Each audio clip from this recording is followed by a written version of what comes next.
opportunity or one that might appeal to you. Okay. So, absolutely. So those students out there that want to get involved, they need to visit their and counseling office. we intend to work on creating a program similar to that within the unified government, and I'll be working with the Chamber of Commerce to see if there aren't other businesses that want to start to dive into that. And I think one of the keys to it is that there are two keys to it, I'm sorry. Okay. The first key is that we want it to be a real world experience. So, and I don't discount the fact that if you allow kids to go and tour a work site or see how they build a car at GM, that's valuable. But we want something where there's regular interaction, where a young person is actually doing work on the site. And then secondly, that it's connected to their curriculum at school. So it's not something that's necessarily an add-on, it's something that folds into their learning. And the community college does a great job of this, and they will going forward with technical training. But we need to do that with job experiences too, where there really is a connection, and that's good for curriculum too, because it aligns curriculum more closely with what the expectations are out in the world. So I think there's good benefits on both parts of that. Okay. Wow. That sounds good. Yeah. Good job. We've run out of time with this segment talking with Mayor Joe Reardon, but we're going to, he graciously accepted to come back for part 2, so we'll see you next time on Conversations.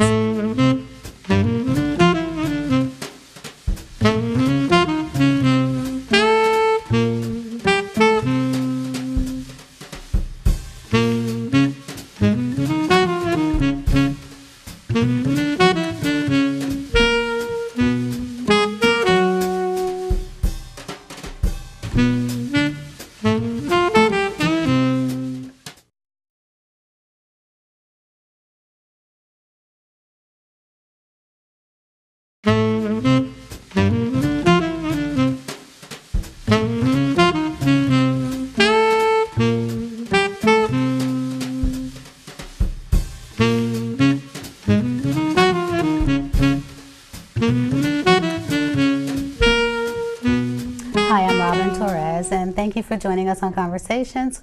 We're here with part 2 with Mayor Joe Reardon, Kansas City, Kansas, Wyandotte County. Thank you for being with us. It's great to be here, Robin. Thanks. Okay. Part 2 of this interview. That's right. Okay. It's great. We're going to start with the 3 fronts that you mentioned, and those fronts successfully helping us move forward. Can you give us a little bit about either one of those? Yeah, let me talk about a couple of things that I think are really important as we sort of look at how we move the community forward from this point.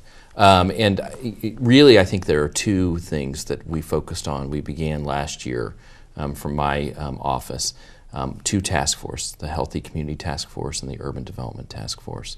Those are really tied to the aspects of saying that in order for the community to really take significant steps forward and emerge from this economy, we need to invest time and effort in our collective health. And so the Healthy Communities Task Force, I think the first thing somebody thinks of is, well, you're talking about healthcare, doctors and the hospital and all that good stuff. And really, I think if you look at what I'm talking about in healthy community, it's really more of our health, our collective health, our day-to-day health. And that goes from everything from our mental well-being to our education to our physical health. And I think that we need to collectively as a community, and as well as me as mayor and the government, need to become more involved in making sure that the decisions we make and the people that we bring to the table help support those things. Because our collective health is extremely important to our community and moving forward.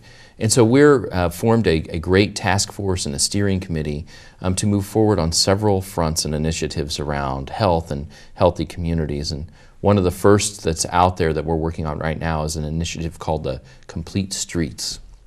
And Complete Streets really focuses on the built environment and what the unified government or any city does with respect to infrastructure. So every year, Robin, our city, like many others, we spend millions of dollars on improving streets. We improve the street surfaces, we put in some new streets. We have a program where we do that every year. Complete Streets says that as we pay attention to making sure the street surface for the cars is being upgraded, we ought to pay attention to the other ways that people move around. Are we rebuilding and building sidewalks? Are we accommodating bikes? Are we making sure that public transit is considered and put thoughtfully into our plans around street and road construction? And so this initiative, Complete Streets, I hope will be an ordinance that the unified government approves that says as we pay attention to the street, we need to make sure that we're paying attention to all the modes of transportation and traffic. Why is that important to our health? Because the more that we can encourage and make it safe for people to walk and to ride bikes, the more active we are, the stronger we'll be as a community. And we need to make sure that we're being thoughtful about that. So it's not a new program. It's saying, how do we focus the dollars that we already spend on making improvements every year? And maybe it develops into something new altogether. But at its base, it's really what government does every day, but thinking about it in a different way. There are plenty of other opportunities, but that's one that's emerging right now through the task force initiatives. Okay. Then let's move on then to the urban development plans. Yeah, urban development is extremely important, and I think that it's pretty obvious to folks that live in Kansas City, Kansas. We have a lot of great development that's going on in the western part of our community. We don't want to slow that down for a minute. It's very important. And we have some development that's going on in our urban core areas too, but the unified government needs to become, I think, more dynamic in encouraging investment and reinvestment in the urban core areas of our community. And so we're going to start to retool programs that we've had around for a long time to make sure they're more in alignment with what the realities are today. The first thing we did was we took our down payment assistance program that allows someone that's ready to buy a house